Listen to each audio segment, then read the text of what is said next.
Bonjour à tous. Je me présente rapidement et après je serai obligée de couper ma caméra parce que j'ai des problèmes de connexion. Donc je suis Anne Maurice en charge du centre Direct Clermont Puy-de-Dôme.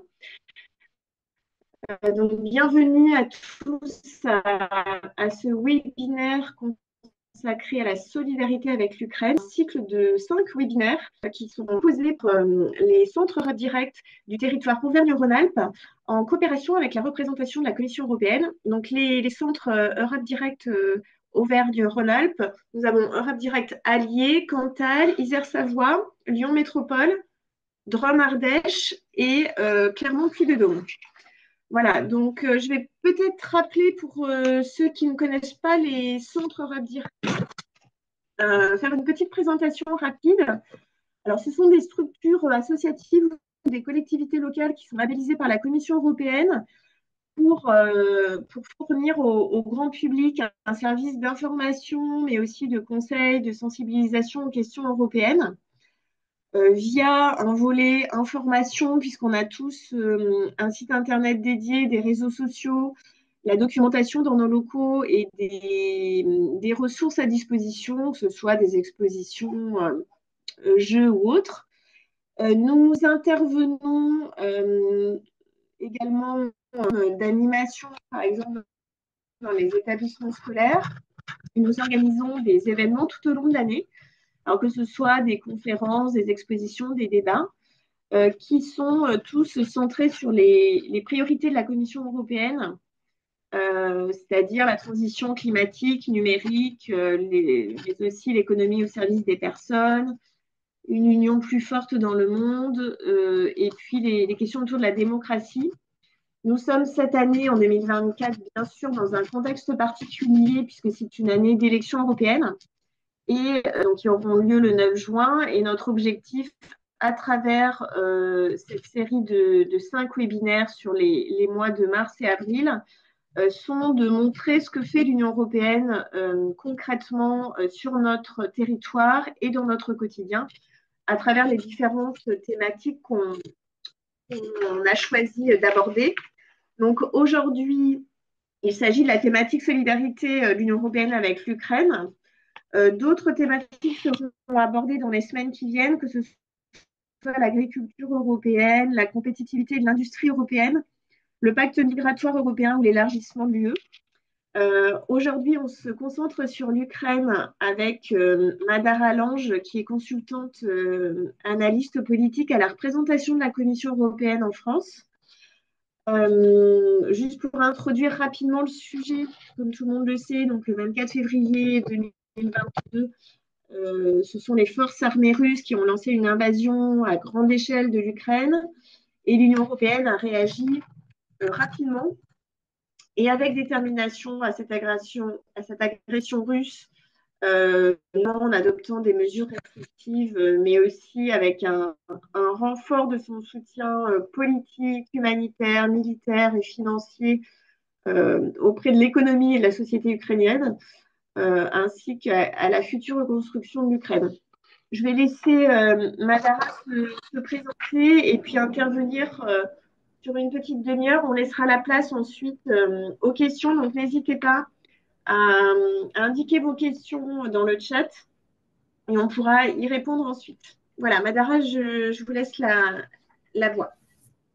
Merci Anne-Gaëlle. Effectivement, bonjour, je m'appelle Madara Lange, je suis consultante au sein de l'équipe politique de la représentation de la Commission européenne en France et je suis ravie d'inaugurer cette série de webinaires. Donc avant de commencer, j'aimerais vous présenter la représentation et ce que nous faisons au quotidien ici à Paris.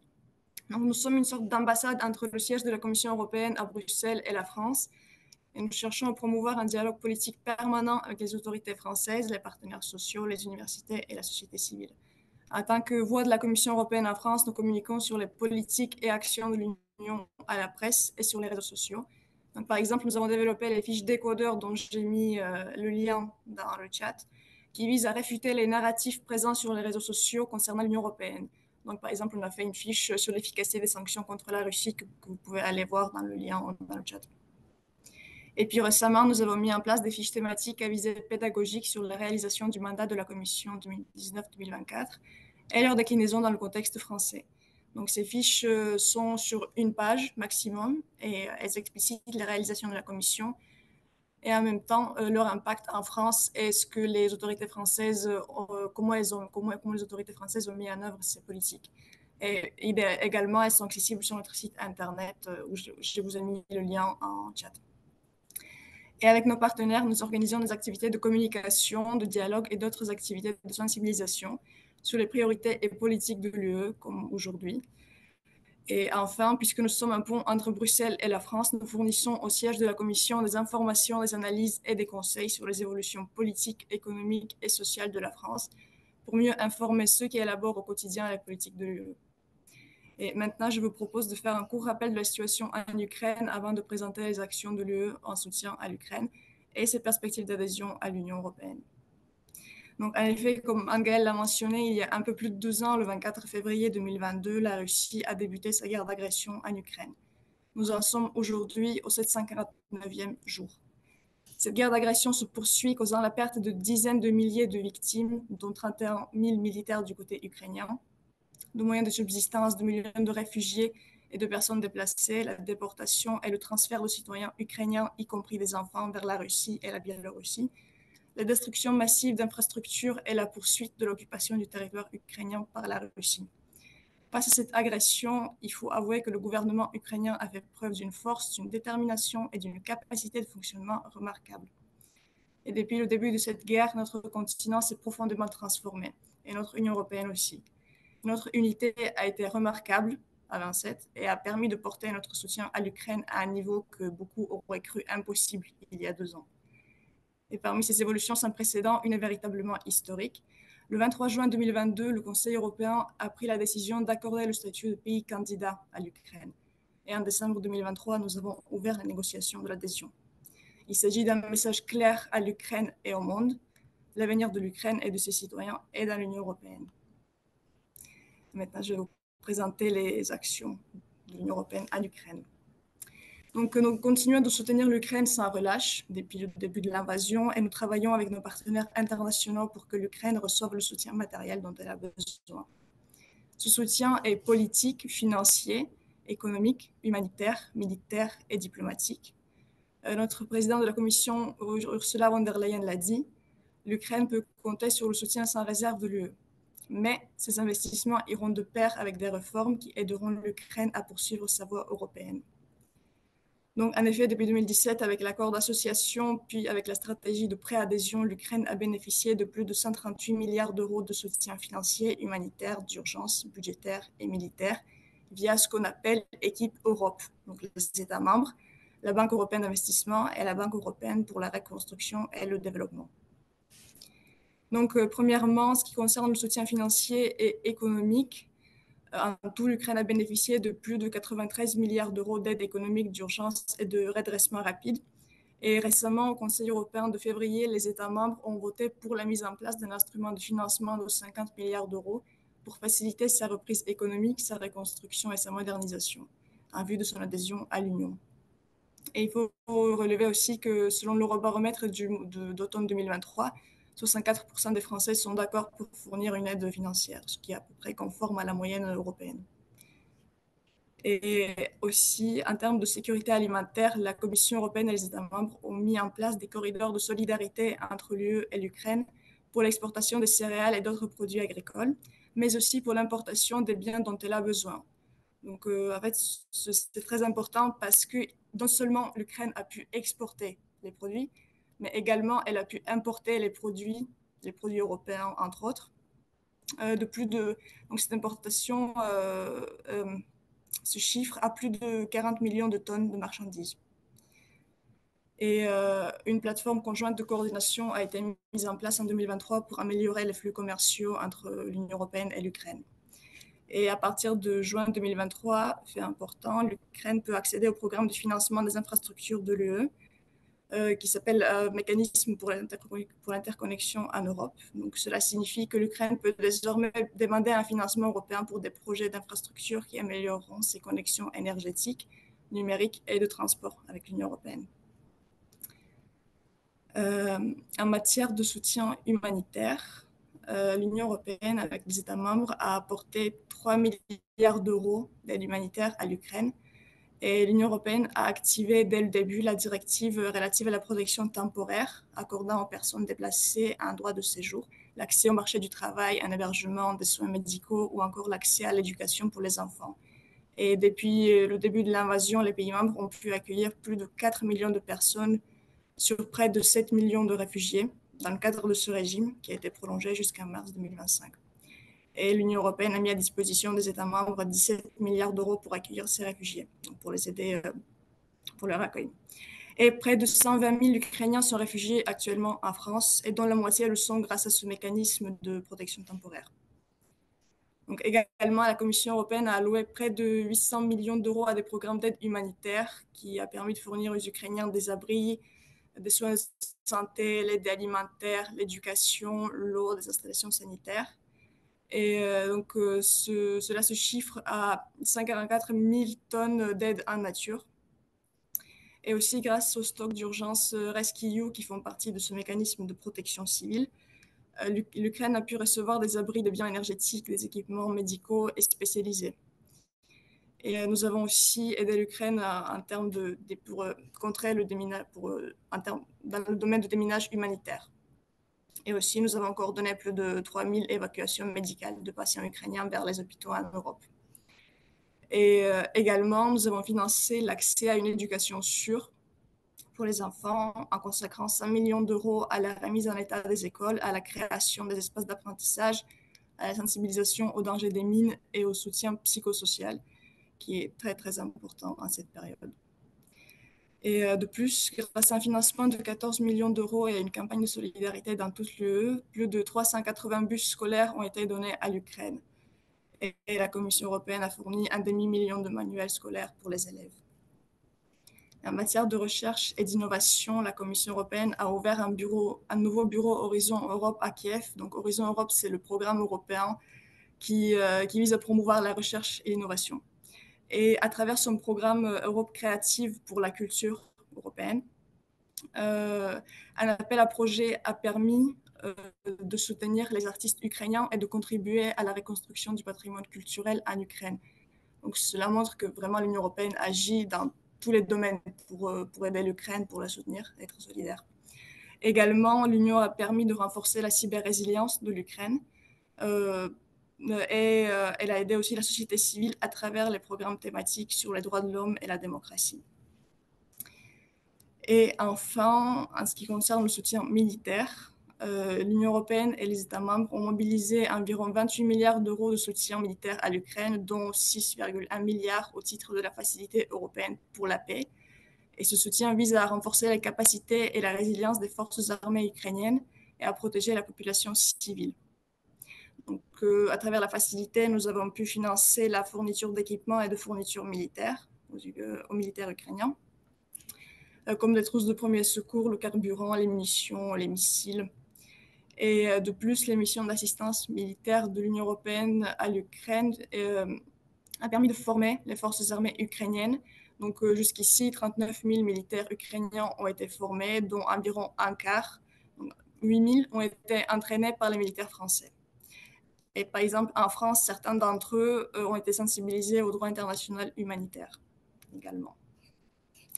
Et notre nouvelle stratégie industrielle de défense présentée le 5 mars dernier vise à renforcer la base industrielle du secteur de la défense et d'investir en recherche et développement. Donc, quel apport pour l'Ukraine? Cette stratégie encourage la participation de l'Ukraine et de son industrie de défense au programme de l'UE en soutenant le secteur. Et nous avons proposé également un forum UE-Ukraine de l'industrie de défense qui se tiendra en 2024. Et nous allons ouvrir un bureau de l'innovation de l'UE à Kiev pour assurer la liaison entre les industries et les innovateurs de l'UE et leurs homologues ukrainiens. Et nous agissons également contre l'agresseur par solidarité envers l'Ukraine en demandant des comptes à la Russie. Donc, nous contribuons à hauteur de près de 7 millions d'euros au financement des enquêtes de la Cour pénale internationale sur les crimes de guerre commis par la Russie. Et nous avons créé à La Haye un centre international chargé des poursuites pour le crime d'agression contre l'Ukraine. Et également, nous agissons contre l'agression en sanctionnant la Russie en coordination avec nos alliés. Et nous sanctionnons également la Biélorussie, l'Iran et la Corée du Nord depuis le 13e paquet de sanctions. Donc, ces sanctions européennes pleinement conformes aux obligations du droit international visent avant tout les secteurs des finances, des transports, de la défense,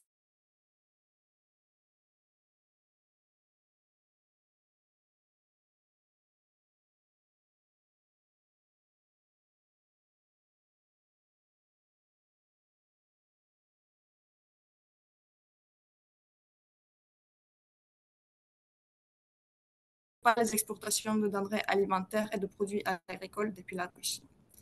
Donc, ces sanctions visent avant tout les personnes et les entités. Donc, les avoirs de plus de 2000 personnes et entités ont été gelés, ce qui représente 21 milliards d'euros. Donc, ces personnes ne peuvent plus se rendre dans l'UE et utiliser leur argent pour soutenir le régime russe.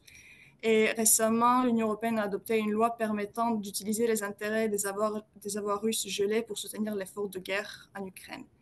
Et voilà, et la présidente de la Commission européenne a proposé d'acheter des équipements militaires avec cet argent, donc des intérêts des avoirs russes gelés. Et aussi, environ 200 milliards d'actifs de la Banque centrale russe sont immobilisés dans l'Union européenne. Donc, en fait, 70% des actifs du système bancaire russe est sous le coup des sanctions en ce moment. Et les banques russes ont également été exclues du système SWIFT qui relie plus de 11 000 entités dans le monde. Donc, elles ne peuvent plus obtenir de devises étrangères ni transférer des avoirs à l'étranger. Et également, on ne peut plus importer des marchandises russes, comme le pétrole ou le charbon, par voie terrestre ou maritime. La Russie ne peut plus exporter, nous ne pouvons plus exporter certains biens et certaines technologies, donc, comme dans le transport, l'énergie, l'aviation, l'espace, luxe, les biens à double usage, dont les drones, très important. Et nous ne pouvons plus fournir certains services de conseil et d'assistance dans le domaine juridique, comptabilité et d'ingénierie. Et par rapport à 2021, 58% des exportations et 61% des importations sont actuellement soumises à sanctions, ce qui concerne la Russie. Et notamment depuis décembre 2023, une interdiction frappe les diamants russes originaires exportés, transitant ou même transformés dans des pays tiers. Et de même, en matière diplomatique, les sommets entre l'Union européenne et la Russie sont suspendus et la Russie n'est plus invitée aux réunions du G8. Et l'accord visant à faciliter la délivrance des visas est suspendu. Donc l'objectif concrètement, c'est d'isoler la Russie sur la scène internationale. Et aussi, nous avons travaillé dans le secteur des médias, car nous luttons contre la désinformation russe de manière très active. Et fait important, certains médias russes prenant des narratifs de désinformation ne peuvent plus diffuser dans l'UE, ce que vous devez sûrement savoir. Et il s'agit notamment de Russia Today, Sputnik, Первый Canal et d'autres chaînes d'État russes qui ne peuvent plus agir sur le sol russe. Et aussi avec l'entrée en vigueur du règlement sur les services numériques, les fournisseurs des très grandes plateformes en ligne et des grands moteurs de recherche devront régulièrement évaluer tous les risques posés par leurs services. Donc, ce qui concerne surtout les campagnes de désinformation sur les plateformes. Et pour lutter contre le contournement de ces sanctions par la Russie, l'Union européenne a renforcé la coopération bilatérale et multilatérale avec les pays tiers. Donc, par exemple, nous avons inclus le Royaume-Uni dans la liste des pays partenaires pour l'interdiction des importations indirectes de fer et d'acier. Et voilà, ce sont les actions que nous faisons en priorité pour l'Ukraine. Et maintenant, je vais aborder les perspectives d'entrée de l'Ukraine dans l'UE, ce qui relève plutôt du soutien politique de l'Union européenne. Donc, l'objectif stratégique de l'Union européenne et de l'Ukraine est clair, c'est l'adhésion à l'Union européenne. L'Ukraine a demandé son adhésion à l'Union européenne 4 jours après le début de l'invasion russe, le 28 février 2022. Et le 23 juin 2022, le Conseil européen a accordé à l'unanimité le statut de candidat à l'Ukraine. Nous en sommes aujourd'hui à l'étape des négociations qui ont été lancées en décembre 2023 avec l'accord de tous les États membres, à l'exception de la Hongrie, qui s'est abstenue. La Commission européenne proposera avant les élections européennes un cadre de négociation servant de base aux discussions et l'Ukraine élaborera sa position sur les 35 chapitres de l'acquis communautaire. Et au cours de ces négociations, l'Ukraine devra mettre en œuvre la législation et les normes de l'Union européenne selon une méthodologie bien établie. Les exigences sont claires, l'Ukraine devra se conformer aux critères de Copenhague, le critère politique, qui inclut le respect et la promotion de la démocratie, des institutions stables, le respect des droits de l'homme, la protection des minorités. Le critère économique, qui inclut une économie de marché viable et la résistance à la pression commerciale, ainsi que l'acquis communautaire depuis 1995, qui inclut la mise en œuvre des règles et des normes de l'Union européenne dans 35 domaines négociés séparément, dans les transports, l'énergie, l'environnement, etc. Également, il y a un critère de la capacité d'intégration du pays qu'il faut relever, qui est très récent.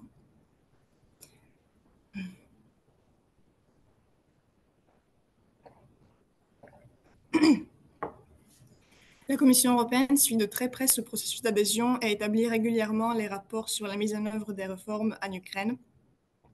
Donc, par exemple, le dernier rapport en date du 8 novembre 2023 fait état d'une dynamique de réforme puissante bénéficiant d'un fort soutien de la population ukrainienne. Et selon les sondages récents, 84% des Ukrainiens rejettent la corruption et souhaiteraient qu'elle soit dénoncée de manière publique. Et le gouvernement et le Parlement ukrainien se montrent très déterminés à réaliser des progrès dans la réalisation des 7 priorités établies par la Commission européenne en juin 2022. Donc, et 90% d'entre elles ont déjà été mises en œuvre. Donc, ces priorités couvrent notamment les domaines de l'état de droit, de la démocratie, des droits humains, la macroéconomie. Et notamment, l'Ukraine a mis en place un système de présélection transparent pour les juges de la Cour constitutionnelle et a réformé les organes de gouvernance du pouvoir judiciaire. Elle a continué également d'améliorer son bilan en matière d'enquête et de condamnation dans les affaires de corruption à haut niveau et a renforcé son cadre institutionnel. Et l'Ukraine a également pris des mesures visant à lutter contre l'influence des oligarques. Cependant, il faut se rappeler que l'Ukraine est un pays en guerre et son adhésion à l'Union européenne pourra prendre en réalité des années. Donc, en effet, l'ouverture des négociations est plutôt un signal politique. Et il faut aussi se rappeler que la dernière vague d'adhésion a pris plus de 10 ans aux pays candidats, donc par exemple 12 ans pour la Roumanie.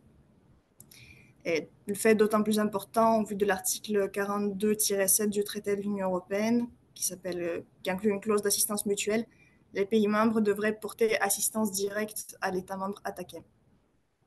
Et nous ne pouvons pas encore nous prononcer sur la durée du processus de l'adhésion, mais tant que l'Ukraine sera en guerre, elle ne pourra très probablement pas devenir membre de l'Union européenne. Mais quoi qu'il en soit, les réformes menées par l'Ukraine sont impressionnantes. Si l'on garde à l'esprit qu'elle mène une guerre et mène en même temps des réformes liées à l'intégration à l'Union européenne. Et ces réformes illustrent véritablement le pouvoir transformateur du processus d'élargissement de l'Union européenne qui sera au cœur de la reconstruction du pays.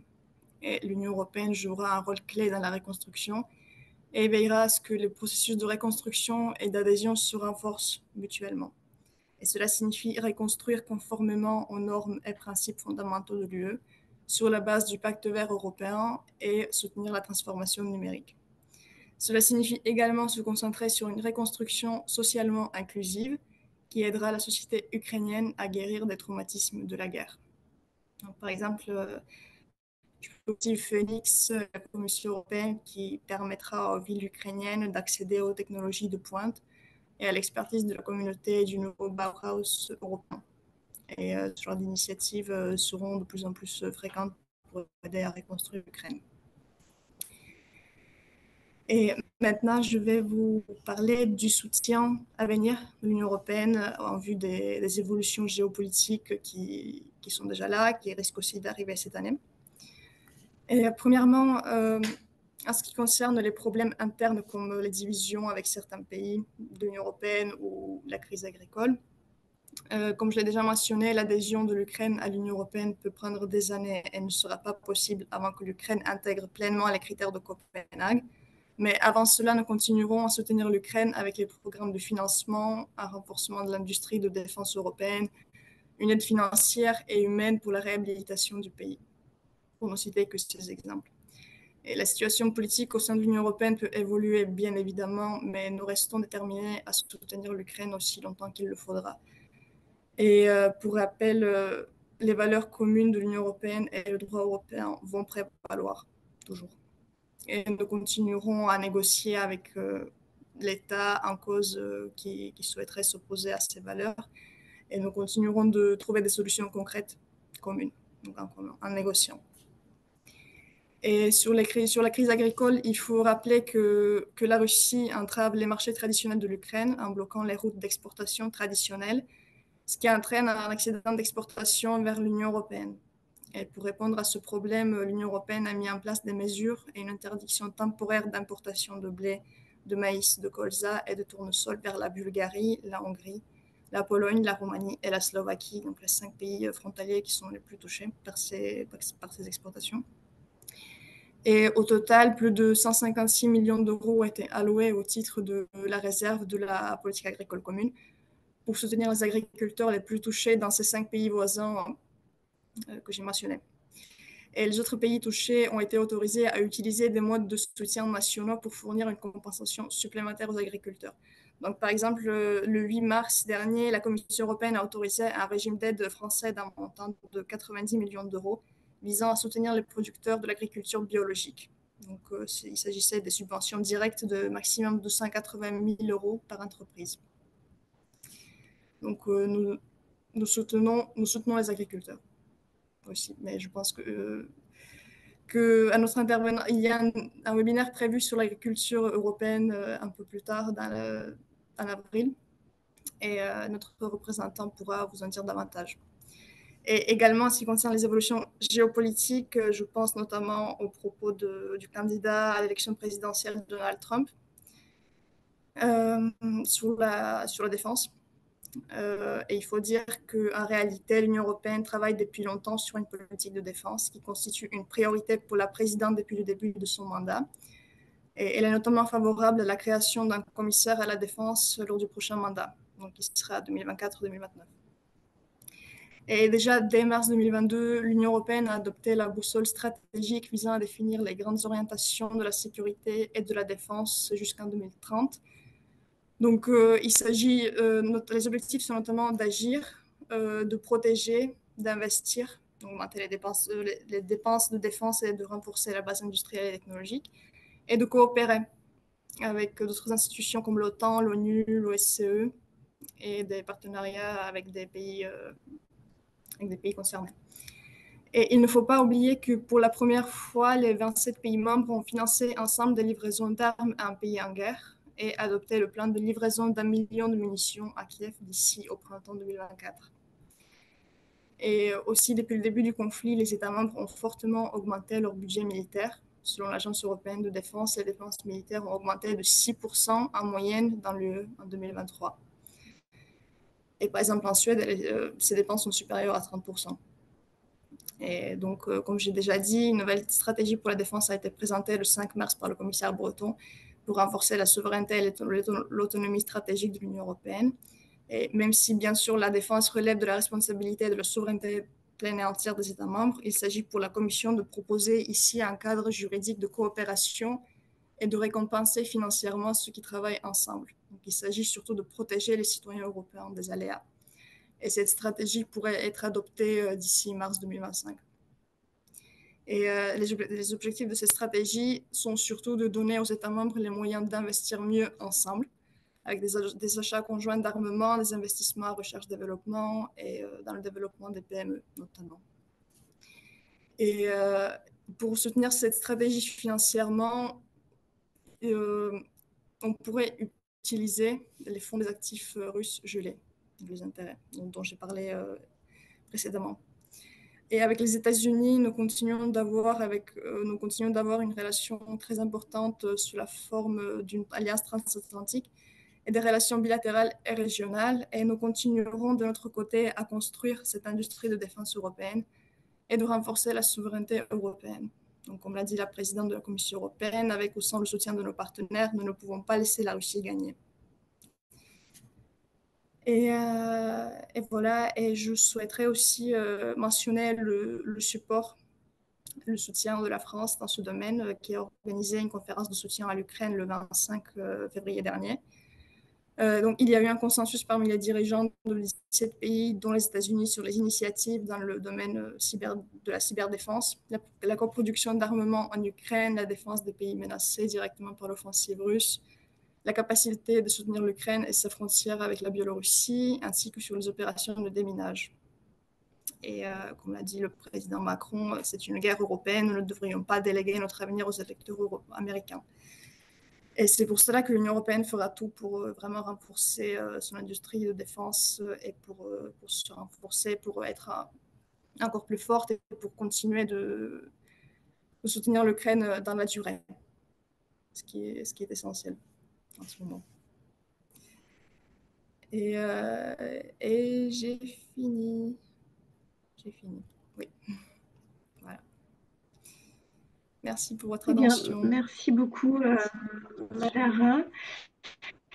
Je ne vois pas dans le chat de questions particulières.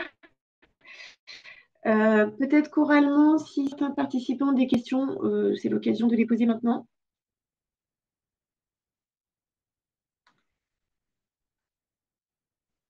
Peut-être que les collègues aussi ont des questions.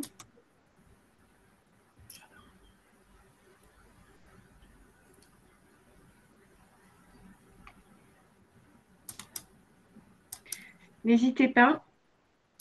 Madara est là pour y répondre.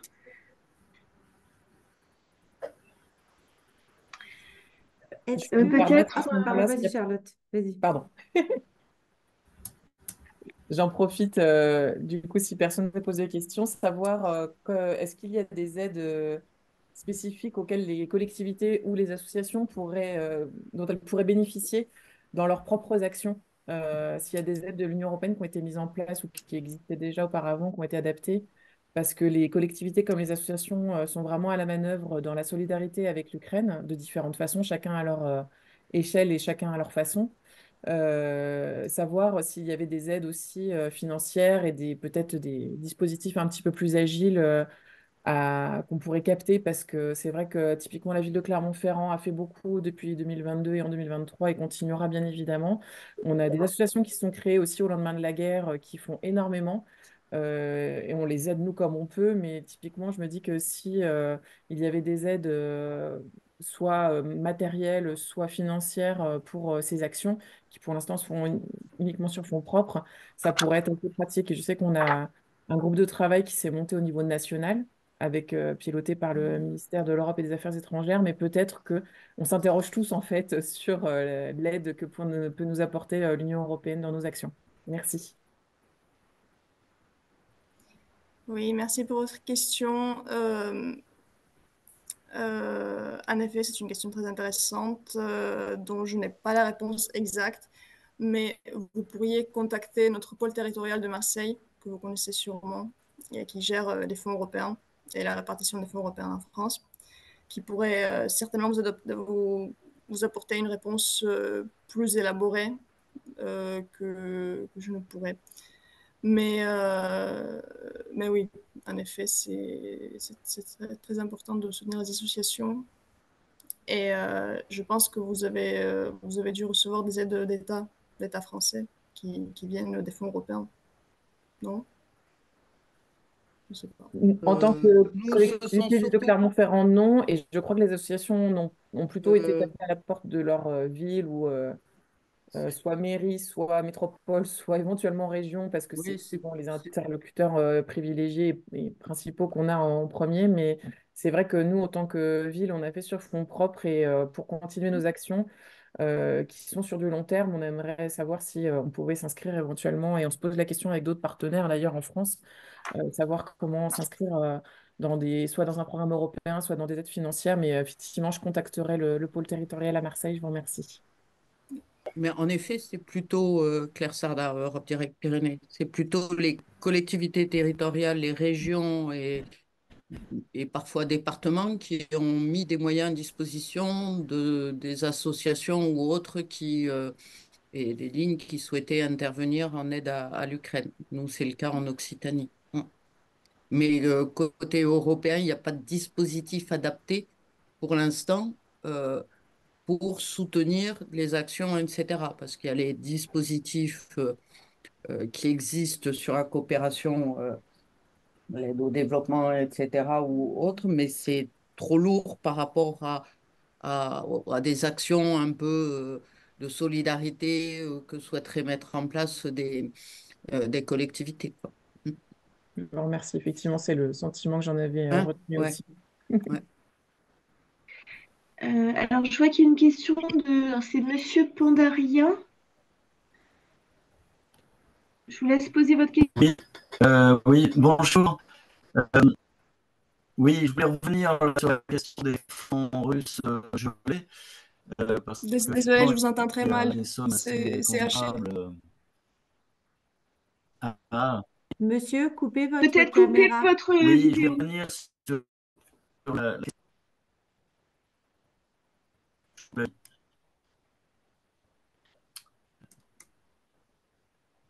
Voilà, est-ce que c'est mieux?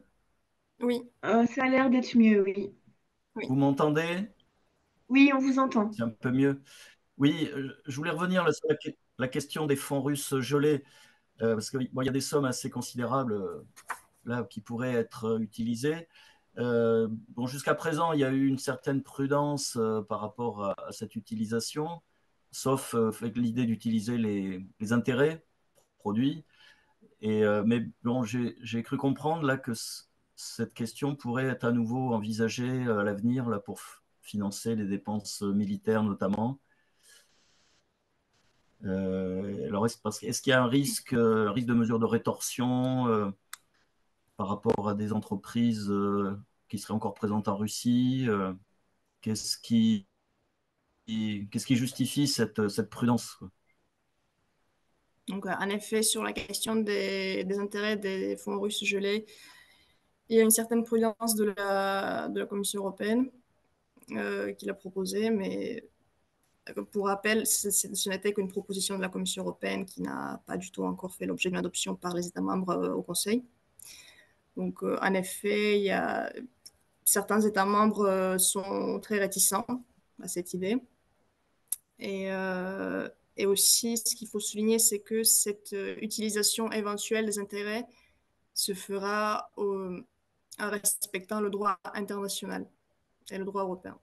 Donc, en fait, tant que cette pratique ne pourra pas correspondre à 100% au droit, elle ne sera pas mise en place. Et en ce moment, les juristes de la Commission européenne travaillent pour explorer des façons dont cela pourrait être mis en œuvre en respectant le droit international et européen. Donc, Mhm. la prudence vient très très certainement de là.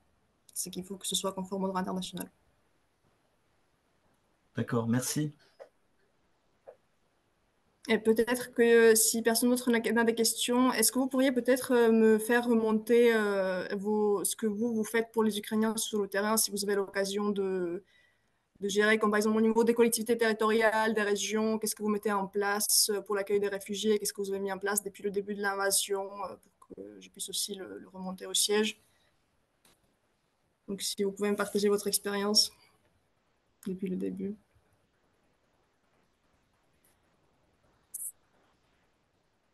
Si je peux me permettre à ce moment-là, au moins pour la ville de Clermont-Ferrand, la grosse actualité qui nous a occupés en 2023, ça a été de former un jumelage avec une ville ukrainienne, donc dans un contexte très particulier. Et dès 2022, on a aidé de plein de façons différentes, que ce soit symboliquement avec des déclarations, la position évidemment du drapeau, comme beaucoup d'autres villes l'ont pu le faire, et des dons. Aussi en 2022, on a eu des dons, on a abondé deux fonds, UNICEF et FACECO, pour aider aussi financièrement. Et on a coordonné, comme beaucoup de collectivités, on a coordonné, parce qu'il y a eu un élan de générosité par plein d'associations et de particuliers. Et donc, on a coordonné les dons, comment les envoyer là-bas. Il y a eu des associations qui se sont créées sur le territoire, donc on les aide aussi dans leurs actions. Et là, voilà, la grosse actualité pour la ville de Clermont-Ferrand, en tout cas, c'est d'avoir formé un jumelage, noué un jumelage nouveau en fin d'année dernière.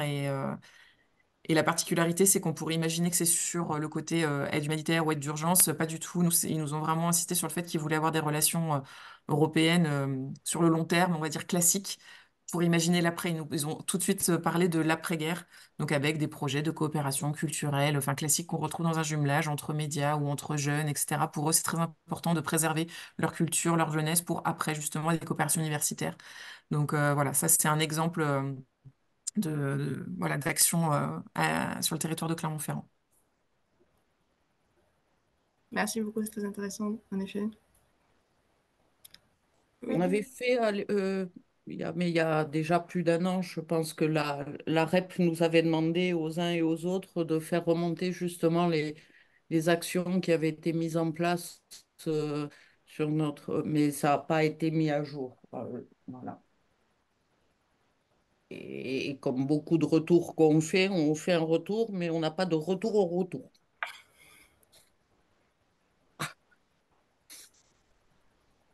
C'était Après, ce mon qu'il ne faut pas négliger, je pense, sur nos territoires, mais parce que les collectivités, on les suit beaucoup, c'est les associations qui agissent énormément et qui ont en plus une capacité de réaction et d'action beaucoup plus rapide et beaucoup plus agile, on va dire. C'est pour ça que les collectivités, on les aide aussi. Et typiquement, on a deux associations qui se sont créées après la guerre pour aider l'Ukraine avec des créneaux, on va dire, d'actions différentes. Une qui a typiquement aidé à accueillir un soldat en particulier blessé, un soldat ukrainien, qu'il a hébergé pour qu'il se fasse soigner, qu'il se fasse opérer par le CHU ici gratuitement. Et une autre association qui fait des convois, en fait, qui envoie des convois de matériel. Donc, ils récoltent d'abord des convois et qui en envoient. Ils vont une fois tous les 2 mois, même un peu plus. Ils en sont, je crois, à leur 14e convoi. Là, ils viennent juste de revenir. Qui envoient beaucoup de matériel, que ce soit des extincteurs, de l'alimentation, des vêtements, des ordinateurs. On a donné aussi, nous, des ordinateurs, donc ils les ont donnés eux directement. Voilà, c'est des exemples comme ça. Donc, on essaie de soutenir un maximum ces associations qui œuvrent énormément pour le territoire et qui aussi, évidemment, j'ai oublié de le dire, les villes elles sont en premier lieu pour accueillir aussi. Il y a eu énormément de réfugiés qui sont arrivés quelques jours, quelques semaines après l'invasion. Voilà, et donc à les villes, Clermont-Ferrand ou on dans la région en coordonne. général? Pardon? Les réfugiés sont arrivés dans la ville de Clermont-Ferrand ou dans la Oui, région alors de manière qui sont générale? arrivés dans la région en général, dans la région Auvergne-Rhône-Alpes en général, et effectivement sur le département du Puy-de-Dôme. Donc la ville coordonne toutes les associations tous les organismes, on va dire plus globalement, qui aident à l'accueil des réfugiés. Et la ville de Clermont-Ferrand, on accueille pour le Puy-de-Dôme, on accueille 80% des réfugiés qui sont arrivés sur le Puy-de-Dôme sont restés à Clermont-Ferrand. Donc voilà, il y en a eu énormément depuis 2022. Ils sont accueillis, évidemment. Ils ont des cours de langue gratuits pour apprendre le français. Les enfants sont scolarisés avec de la cantine gratuite aussi. Donc voilà, il y a énormément de dispositifs et on a même réussi à libérer enfin libérer. On dispose de quelques appartements qui étaient libres à la ville, des appartements, voilà, typiquement d'anciens appartements de gardiens dans les écoles, des choses comme ça qui étaient libres. On les a remis en état, sachant qu'il faut quand même noter qu'il y a beaucoup d'agents de la ville qui l'ont fait sur leur temps personnel pour aller repeindre, apporter un micro-ondes, etc. Donc voilà, il y a aussi un vrai élan de solidarité. Et il y a actuellement 7 appartements qui appartiennent à la ville qui sont mis à disposition pour des familles ukrainiennes réfugiées. Voilà. C'est des exemples Merci. très concrets voilà, de solidarité. Il y a aussi, je sais que la loi française oblige les gilets pare-balles de la police municipale à être réformés. Je crois que c'est tous les 5 ou 7 ans, quelque chose comme ça, c'est la loi. Mais en fait, ils sont encore tout à fait utilisables, mais la loi les oblige à les changer régulièrement. Et ben, on avait tout un lot plutôt que de les envoyer je sais pas si c'est au feu ou au recyclage ou ou à la benne. On les a envoyés en Ukraine pour les civils ukrainiens. Voilà. D'accord. Et est-ce que vous savez, vous avez des statistiques, combien sont restés ou combien sont repartis en Ukraine? Oui, ma collègue qui s'occupe justement du contrat d'accueil des réfugiés m'avait donné les chiffres, mais qui sont en perpétuelle évolution, donc je préfère pas vous les donner pour éviter de vous dire des bêtises. Mais je sais qu'il y en a, voilà, énormément qui sont arrivés assez vite. Et en général, elle me disait que sur le chiffre qui est arrivé dans le département, parce qu'elle allait donner département, il y en a à peu près 80% qui restent sur Clermont-Ferrand. Voilà. D'accord. Est-ce que vous avez des retours sur leur intégration, sur l'intégration dans la société française, l'apprentissage de la langue, Oui, etc. oui, C'est parce vraiment qu'on sur des continue de les difficultés suivre justement. particulières. On continue de les suivre et beaucoup continuent de prendre des cours de langue. On essaie de les suivre au maximum. On a toute une mission à la ville qui est dédiée à cela, en lien avec tous les autres acteurs qui s'occupent de l'accueil des réfugiés en général. Donc oui, oui, bien sûr, on les laisse pas tomber, on les suit au long cours. Il y en a pas mal qui suivent les cours de FLE et certains qui poursuivent leurs études à Clermont-Ferrand suite à ces cours de français. Et ça, c'est le D'accord. cas, c'est un exemple pour ici, mais c'est le cas dans tous les départements de France et dans toutes les grandes villes de France, c'est le cas. Hein. Je vous parle de ce que je connais ici, mais je sais que c'est pareil sur toute la région Auvergne-Rhône-Alpes et dans toute la France en général. Est-ce qu'il existe un réseau entre les grandes Alors, villes est-ce qu'on a françaises, d'autres... notamment sur l'accueil des réfugiés ukrainiens pour les aider, etc., un réseau de solidarité entre les villes françaises? Est-ce que ça existe? C'est quelque chose qui a été mis en place ou pas forcément pour échanger de l'expérience, les pratiques En fait, chaque ville a fait comme elle a pu, mais après, il y a eu beaucoup d'échanges au sein des réseaux et je sais que le ministère de l'Europe et des Affaires étrangères aussi a monté un groupe de travail Ukraine aussi, dans lequel beaucoup de collectivités, là, c'est pas que les villes, départements, régions, on échange beaucoup au sein de ce groupe de travail. Et après, je sais que mes collègues qui sont en charge vraiment de l'accueil des réfugiés ont elles-mêmes leur propre réseau, donc je sais qu'elles échangent aussi pour voir, voilà. Euh, animer le réseau, enfin le tissu local et aussi au niveau français. D'accord, merci beaucoup. Après, Moi, ce qui j'en n'est pas profite. forcément évident, c'est d'avoir toutes les informations. Je sais qu'à un moment donné, l'adjoint au maire en charge des relations européennes internationales m'avait demandé de faire un benchmarking pour savoir qu'est-ce qui avait été donné par les différentes collectivités. Parce que nous, la ville de Clermont-Ferrand, quand on a fait ces 2 dons en 2022, l'opposition a dit, vous n'avez pas donné assez. Donc le but, c'était de savoir est-ce qu'on avait donné moins, plus, autant que d'autres, ce qui n'est pas toujours évident. Donc j'avais fait une petite recherche, un petit benchmarking, et j'avais réussi à voir. Et en fait, on était totalement dans la moyenne, voire dans la fourchette haute par rapport à des collectivités de la même taille. Voilà. Il y a des villes qui ont donné, il y a beaucoup de villes, de départements et de régions qui ont donné. Évidemment, la région Auvergne-Rhône-Alpes a donné beaucoup plus en termes financiers purs et durs que la ville de Clermont-Ferrand, ce qui est logique, parce que les ressources financières sont pas les mêmes. Mais voilà, pour vous dire, c'est public, hein, parce que c'est passé en conseil, ça a été voté en conseil municipal, c'est public. La ville de Clermont-Ferrand a voté en 2022 22 000 euros. Euh, 12 000 euros à l'UNICEF et 10 000 euros au FACECO, qui est le fonds d'aide pour les collectivités du ministère des Affaires étrangères. On a décidé de ne pas passer par des ONG ou d'autres associations parce que l'intérêt de ces fonds, c'est qu'ils sont connus, on sait où les fonds vont, il y a ces tracés, il y a un contrôle derrière. Voilà. C'était ça aussi l'intérêt. Merci beaucoup. Moi, Oui, je crois qu'il y avait une question. ouais. J'en Oui. profite juste pour signaler que dans l'Allier, on va faire demain l'inauguration d'une expo photo dans un lycée sur l'Ukraine avec une exposition qui va tourner un petit peu sur tout le territoire de l'agglomération de Moulins. Le but, c'est aussi que une association vende des livres et les fonds récoltés visent à aménager un bus qui irait en Ukraine pour apporter un soutien justement psychologique aux personnes sur place. D'accord, merci beaucoup.